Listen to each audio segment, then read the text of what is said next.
Ton médecin traitant, d'habitude chaleureux et bavard, t'accueille dans son cabinet avec un regard préoccupé. L'ambiance est pesante, les silences s'éternisent et tu comprends directement que quelque chose ne va pas. Les résultats de ton IRM du cerveau sont formels. Tu as une tumeur de la taille d'une balle de golf. 1 an, c'est le temps qu'il te reste à vivre. Une seule question. Es-tu fier de la vie que tu as menée jusqu'à présent ? Tu repenses à toutes ces choses que tu aurais aimé faire et t'aimerais avoir plus de temps. Encore un peu. Juste un peu plus. Mais maintenant, c'est fini. Lorsque la fin approche, un changement de paradigme opère. Presque comme un élève qui révise son examen seulement quelques jours avant la date butoir, il regrette de ne pas avoir travaillé régulièrement, et voilà qu'il n'y a plus assez de temps maintenant. C'est souvent lorsque la fin approche que nous prenons conscience de l'importance des choses. Le cliché du vieux sage en est la preuve, car la sagesse, c'est savoir reconnaître les affaires importantes de notre vie, des broutilles insignifiantes. D'une certaine manière, nous avons tous le cancer, appelé la vieillesse. Tôt ou tard, elle viendra à bout de notre vie. Sénèque disait « Préparons nos esprits comme si nous étions arrivés à la fin de la vie. Ne remettons rien à plus tard. » Et je pense que ce sont des mots que nous avons tous tendance à sous-estimer. Notre quotidien est rempli de ces broutilles insignifiantes. Nous vivons notre vie sans réellement la vivre, en suivant le chemin qui est devant nous sans jamais nous demander quelle direction prendre. Et si par hasard cette question nous vient à l'esprit, nous avons juste à piocher parmi les milliers d'excuses disponibles pour ne pas le faire. Et d'ailleurs, nous avons à notre disposition une quantité illimitée de séries, de films et de contenus divertissants pour ne jamais y penser. Au fur et à mesure du temps, ces divertissements deviennent notre quotidien, puis notre personnalité et enfin notre vie. Je conçois que c'est une vision peut-être un peu exagérée et morose, mais je pense sincèrement qu'on s'y retrouve tous un peu. Pourtant, nous savons que nous n'avons qu'une vie, que le temps nous est compté et que cette vie peut s'arrêter d'un moment à l'autre. Alors, que faire ? Est-ce qu'on en profite pour faire tout ce dont on a envie ? Et le bonheur dans tout ça ? Comment avoir une vie heureuse ? Comment avoir une vie dont on pourrait être fier et sans regret ? C'est à cette question que je vais tenter de répondre durant cet essai vidéo. Et accrochez-vous car la balade s'annonce compliquée. Avant de démarrer, notez bien que chacune des vidéos que je fais ne montre que ma vision du monde. En toute humilité, bien sûr. Mon objectif à moi est uniquement de vous proposer un axe de réflexion sur les sujets que j'évoque. N'hésitez pas à prendre ce qui vous semble intéressant et jeter le reste.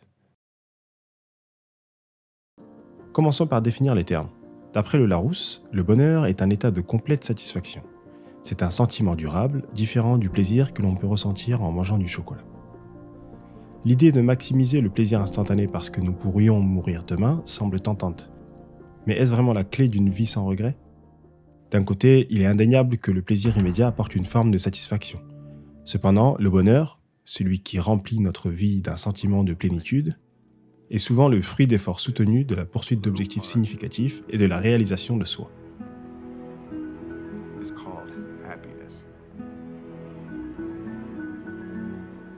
Le bonheur est un sentiment plus profond, qui demande des sacrifices, qui demande du temps, du travail et de la discipline.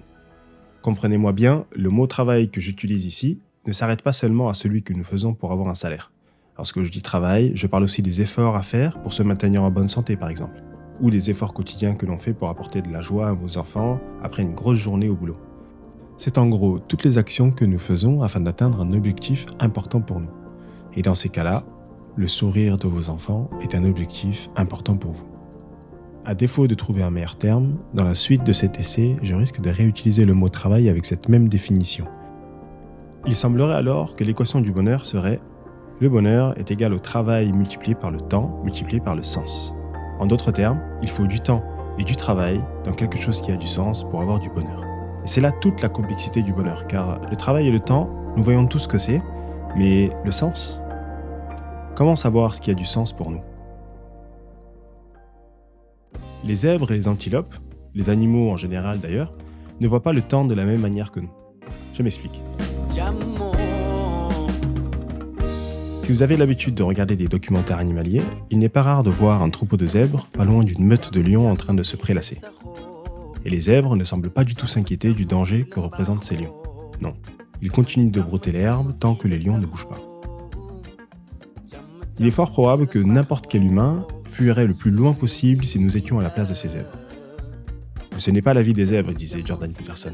Ils se disent, des lions qui se la coulent douce, ça ne pose pas de problème. Les zèbres sont incapables de se projeter dans le temps, conclut Jordan Peterson. Se projeter dans le temps, c'est ce que nous faisons en tant qu'humains. Et c'est pour cette raison qu'à la place de ces zèbres, n'importe quel humain aurait essayé de trouver une solution au problème des lions, en essayant soit de fuir le plus loin possible, soit d'échafauder un plan avec tout le troupeau pour se précipiter vers la meute et les piétiner, par exemple. Mais non, les zèbres sont des animaux ancrés dans le présent. Ils ne voient pas le futur comme nous le faisons, et c'est d'ailleurs cette caractéristique qui a permis aux hommes de se hisser là où ils sont aujourd'hui. Depuis la nuit des temps, les êtres humains travaillent nuit et jour pour améliorer leurs conditions de vie. Pour cela, ils prennent un problème, le tordent dans tous les sens, expérimentent des solutions jusqu'à ce qu'ils réussissent. Par exemple, il y a quelques centaines de milliers d'années, un homo sapiens s'est dit que s'il arrivait à maîtriser ces 2 cailloux bizarres qui font des étincelles, il pourrait produire du feu qui lui permettra d'éviter de mourir de froid l'hiver. Et c'est presque la nature de l'être humain de vouloir créer des choses pour améliorer son quotidien. Résoudre des problèmes pour rendre notre environnement plus sûr, plus confortable, c'est ce que nous faisons depuis la nuit des temps. Contrairement aux zèbres qui ne font que réagir à leur environnement. Nous sommes capables d'imaginer une situation, y déceler les difficultés et d'y trouver une solution.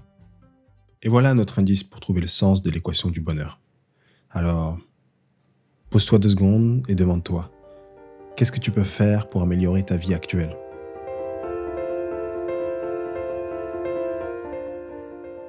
Améliorer sa vie, ça ne passe pas forcément par avoir une plus grande maison ou une plus grosse voiture. Ça peut être essayer d'avoir un travail qui te rend moins misérable, ou la lutte contre une vieille addiction qui te ronge de l'intérieur. Une envie d'apporter du positif dans la vie des gens autour de toi, ou simplement vouloir améliorer la situation de ta famille. Donc, quelle est la chose que tu peux changer chez toi ou dans ton environnement pour améliorer ta vie ? Dans tous les cas, retenez que ceux qui ne veulent pas se gouverner eux-mêmes sont condamnés à trouver des maîtres pour les gouverner. Donc si tu ne choisis pas maintenant là où tu veux aller, quelqu'un d'autre choisira pour toi. Et rien ne garantit que cette personne te voudra du bien. Pense à toutes ces choses qui te demandent ton attention. Les scientifiques alimentaires créent des aliments aussi addictifs que les drogues dures, les ingénieurs de la Silicon Valley créent des applications pour te rendre accro, les médias produisent des histoires pour provoquer la colère et le dégoût en toi, et c'est juste une infime partie de toutes les tentations et forces qui agissent sur toi. Personne ne regrette de ne pas avoir passé assez de temps sur les réseaux sociaux, mais tu vas peut-être regretter ces rêves que tu n'as pas poursuivis, ces risques que tu n'as pas pris, et donc cette vie que tu n'as finalement pas vécue. Et à la question « Quel est le but de la vie ?», nous y répondons par la vie que nous avons décidé de mener. Alors dis-moi, que veux-tu faire de ta vie ?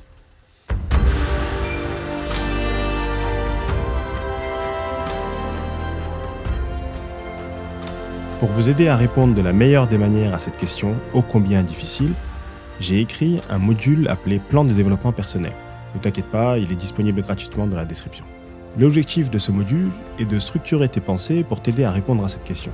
Et si jamais tu as des questions supplémentaires, n'hésite pas à l'écrire sous cette vidéo et j'essaierai d'y répondre du mieux que je peux. Ou alors, tu peux aussi me réserver un petit créneau de 30 minutes pour qu'on en discute de vive voix. Le plan de développement personnel est une invitation à une exploration profonde de soi. Chaque section du module est soigneusement élaborée pour stimuler votre réflexion personnelle, vous aider à définir vos aspirations et tracer une voie concrète vers leur réalisation. Il t'offre un cadre pour faire une introspection poussée sur tes valeurs, la vie sociale et professionnelle que tu veux, les qualités que tu aimerais avoir, en d'autres termes, ton futur idéal. Et comme le dit Stephen Covey dans son livre sur les 7 habitudes, pour chaque chose, il existe une première création théorique, puis une création physique. Donc, on ne va pas se contenter de rêver et d'imaginer ce futur. Le module te permet aussi d'élaborer un plan quotidien pour le réaliser, c'est-à-dire définir les actions que nous devons mener pour nous rapprocher de nos objectifs. D'où le nom. Ce qui rend ce module particulièrement puissant est que tout votre travail se fera sur papier. Vous garderez une trace de tout ce que vous aurez pensé et imaginé durant l'exercice, le transformant en une sorte de contrat passé avec vous-même. Et même si vous n'arrivez pas à atteindre vos objectifs, l'essentiel est de toujours essayer d'avancer, de s'améliorer et toujours marcher en direction de votre idéal. Maintenant, cela ne veut pas dire qu'il faut que tout le monde ait des objectifs grandiloquents et démesurés. Pas du tout. Chacun a son niveau d'ambition, chacun ses envies. Chacun réfléchit et définit ce que sont ses priorités. Certains aimeraient juste avoir un compagnon qu'ils aiment, un travail qu'ils ne détestent pas, des repas en famille les week-ends et des vacances au ski d'hiver. D'autres aimeraient se sortir d'une addiction nocive pendant que certains aimeraient aller sur la Lune, conquérir les 7 mers et changer le monde. L'important est de savoir ce que tu veux toi. Aujourd'hui sonne le début de ton histoire. Mets tes bottes, attrape ton baluchon et en route. Mais avant de partir, retiens bien cette phrase du philosophe Nietzsche. Tu seras toujours le pire ennemi que tu puisses rencontrer. Car j'ai fort à parier que tu es déjà en train de repousser le moment où tu vas vraiment finir par répondre à cette question si importante. Ou peut-être que tu commenceras à douter pendant le plan de développement personnel. Mais retiens que toi seul peux t'empêcher de travailler à construire la vie que tu veux. Dans tous les cas, notre futur sera décidé en fonction de nos choix d'aujourd'hui et nous avons le choix, soit de privilégier notre présent en suivant nos envies ponctuelles, soit de favoriser notre futur en essayant de répondre à cette question difficile. Et dans chacune de nos décisions, il y a un prix à payer. La douleur des efforts à faire pour essayer d'avoir ce qu'on veut, ou plus tard, la douleur des regrets et la rancœur de ne même pas avoir tenté de vivre comme vous l'auriez souhaité. Et je suis entièrement conscient que cette vidéo ne fait qu'effleurer cette notion complexe qu'est le bonheur. Ce n'est que la première étape, définir ce qui est important pour nous. Mais je pense sincèrement que travailler sur quelque chose qui a du sens pour nous peut vraiment nous aider à mener une vie plus heureuse. J'aimerais remercier toutes les personnes qui ont commenté ma dernière vidéo, et qui continuent à le faire d'ailleurs. Sachez que je lis tous vos commentaires et je prends note de tous vos avis. Donc, encore une fois, n'hésitez pas à me dire ce que vous en pensez.